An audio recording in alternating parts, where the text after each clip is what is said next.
herrlich, herrlich auf. Standen wir alle auf, habe ich das da reingetan und dann kam die Lehrerin und sagte alle.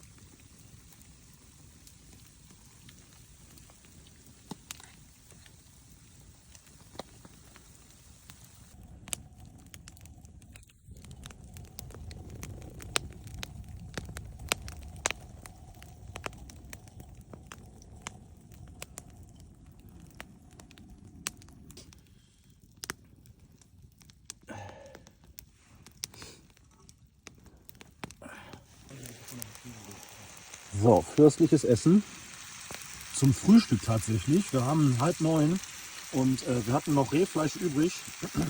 Ja, und jetzt ziehen wir uns das zum Frühstück rein. Ist doch klar, oder?